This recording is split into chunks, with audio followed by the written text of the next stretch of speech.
بات تھی، لیکن اب ذرا ایک اور بڑی خبر آپ کو بتاتے ہیں اور یہ وہ معاملہ ہے جو دنیا بھر کے اندر کافی طول پکڑ رہا تھا اور معاملہ قرآن کریم کو نظر آتش کرنے کا سویڈن سمیت کئی ممالک کے اندر اس طرح کے واقعات پچھلے 3 ہفتوں میں رونما ہوئے اور عوامی مقامات پر اس مقدس کتاب کو جیسے نظر آتش کیا گیا۔ مسلم ممالک نے،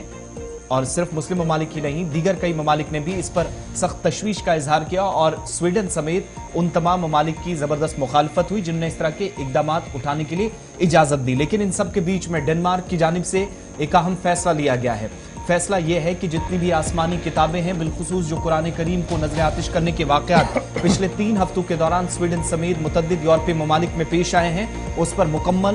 پابندی عائد کرنے کے فیصلے کے ساتھ ساتھ اگر کوئی شخص اس میں ملوث پایا جاتا ہے تو کم سے کم اسے 2 سال کی سزا دی جائے گی۔ تو ڈنمارک کے وزیر انصاف کی طرف سے اعلان کر دیا گیا ہے کہ کم سے کم ڈنمارک کے اندر اس طریقے سے مقدس اشیاء کی توہین یا پھر اس طرح کے اقدامات جو سویڈن میں اٹھائے گئے اس کی قطعی اجازت نہیں ہوگی۔ یہی سوال جب سویڈن کے وزیر قانون سے پوچھا گیا تو انہوں نے صاف کیا کہ اس کے لیے ہمیں نئے سرے سے قانون بنانا پڑے گا، ابھی ہم اس پر غور و خوض کریں گے، لیکن قرآن پاک جلانے کی صورت میں کم سے کم 2 سال کی سزا ڈنمارک کے اندر حکومت کی جانب سے دی جائے گی۔ اس کی تفصیلات سرکاری طور پر شیئر کر دی گئی ہیں۔ مقدس اشیاء کی توہین یا بے حرمتی پر مکمل طور پابندی عائد کر دی گئی ہے ڈنمارک کے اندر۔ ڈنمارک کے اندر مسودہ قانون تحریر کر دیا گیا ہے اور اس مسودہ قانون کے تحت تورات،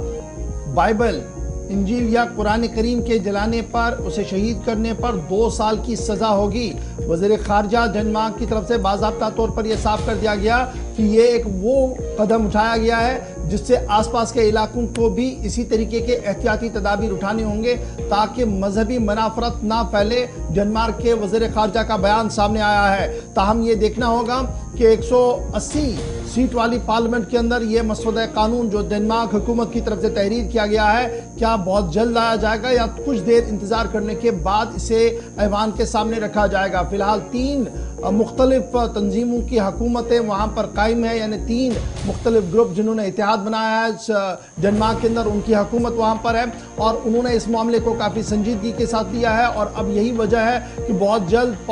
جو پولیٹیکل ریپرزنٹیشن ڈنمارک کی پارلیمنٹ ہے وہاں پر اس مسودہ قانون کو لایا جائے گا جس کے بعد سے منظوری ملے گی اور منظوری کے فوراً بعد 2 سال کی سزا اس شخص کو ہوگی جو آسمانی کتابوں کی توہین کرتا ہوا پایا جائے گا۔ اسپیشلی قرآن کریم، تورات اور بائبل کے حوالے سے یہ صاف کر دیا گیا ہے کہ کسی بھی قیمت پر یہ چیز برداشت نہیں کی جائے گی کہ آسمانی کتابوں کی توہین ہو۔ یہ بات صاف کر دی گئی ڈنمارک حکومت کی طرف سے، جہاں آسمانی کتابوں کے تحفظ کو یقینی بنانے کے حوالے ڈنمارک حکومت جو ہے وہ قدم اٹھا رہی ہے۔ یہ دراصل اسی قانون کا ایک اور معاملہ ہے جو قانون حکومت کی وقت کی طرف سے نافذ کیا گیا ہے کہ